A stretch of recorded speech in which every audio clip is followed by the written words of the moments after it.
Good evening, boys and girls. I'm so excited that you're back for our second story. Last week, our story was fiction. 100% meatballs never fall from the sky. So I thought I would take a nonfiction book for this week.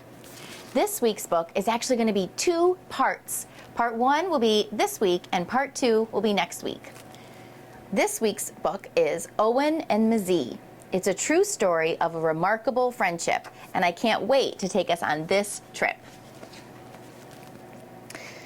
This nonfiction story was brought to us by Isabella Hatkoff.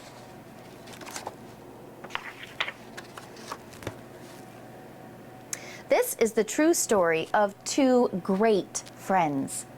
A baby hippopotamus named Owen and a 130-year-old giant tortoise named Mzee. The hippo was not always friends with the tortoise. He wasn't even always known as Owen. And Owen was not always famous world over. Here's how it all happened. Before the baby hippopotamus became known as Owen, he lived with his mother in a group, or pod, with about 20 other hippos.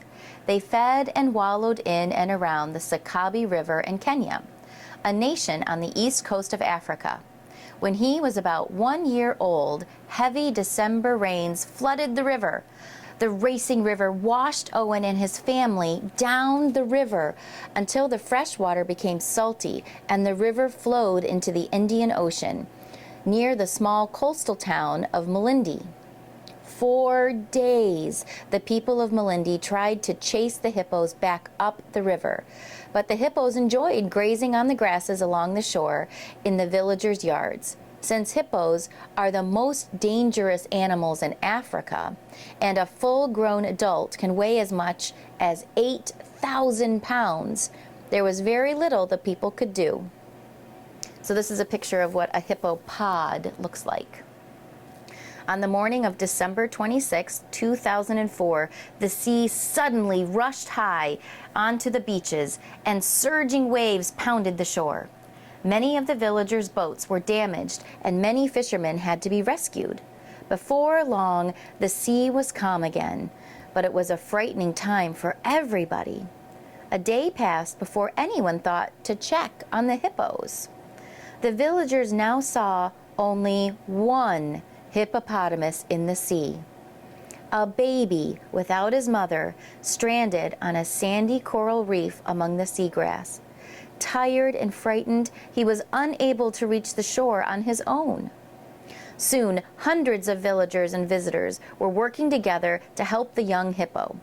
They knew that he would become sick if he stayed in that salty seawater for too long. They used ropes, boats, fishing nets, and even cars to try to rescue him and bring him to shore safely. This is a picture of a Malindi fisherman and their colorfully decorated boats that were out to try to save the hippo. It was soon clear that a rescue would not be easy. Though the baby hippo was only about 2 feet tall, he weighed a hefty 600 pounds and was slippery and strong. And the hippo was alarmed by all the human commotion. Angrily, he broke through their nets and escaped from their ropes. Hours went by, and the anxious crowd of people who gathered to watch feared that the hippo would not be saved. Finally, with a strong shark net, the rescuers were able to catch the hippo. A brave visitor named Owen Mzee tackled him, stopping him long enough for the other rescuers to secure the net. That's why, when it came time to choose a name for this baby hippo, it seemed only right it should be called Owen. At last, the rescuers towed the baby hippo toward land. When they reached the shore, a loud, joyous cheer went up from the 1,000 men, women, boys, and girls who had crowded on the beach. Their happy cries could be heard almost a mile away. Wrapped in the net, Owen was hoisted onto the back of the pickup truck and brought to a shady spot. People weren't sure where Owen should be taken next. They called Haller Park, an animal sanctuary about 50 miles away near the city of Mombasa. Dr. Pala Kambuhu, the manager, immediately offered Owen a place to live there. He explained that he could never be returned to the wild. Since he was still a baby, he wouldn't have learned yet how to fend for himself, which means take care of yourself. He would never be welcomed into the hippo pod. He would be seen as an intruder and possibly attacked. But they would take good care of him at Holler Park. Dr. Paula offered to drive to Melindy herself to bring Owen to his new home. Dr. Paula knew she would need help.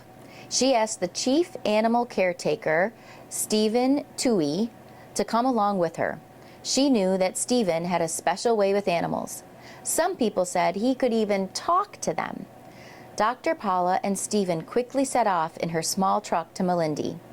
Meanwhile, ecologist Sobine Bear got to work with others at Holler Park to prepare for Owen's arrival. When Dr. Paula and Stephen arrived at Melindy, they helped to remove the nets and lead Owen out of the pickup. But Owen became angrier than ever and charged at the people gathered around. They tried to help calm him down by wrapping a blanket around his head. That way, he wouldn't see the things that were upsetting him. But Owen was angry about that too.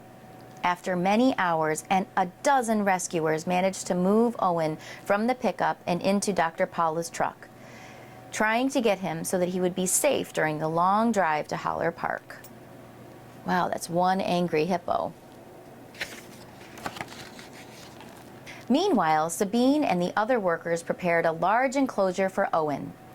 They chose a part of the park that had a pond and a mud wallow, as well as tall trees and brush. Everything a hippo could want. The area was already home to a number of bushbacks, vervet monkeys, and a giant Aldabra tortoise called Mzee. Mzee, whose name means wise old man in Swahili, was the oldest creature in the park. At about 130 years of age, he had been alive since before Stephen's great-grandmother was born. He wasn't very friendly, except to Stephen, who seemed to know just what he liked, such as getting tickled under the chin. Otherwise, Mzee kept to himself. No one could have guessed how Mzee's life was about to change. And that's where I'm going to stop for this week. I wonder what's going to happen with Owen and Mzee. Do you think you have a guess?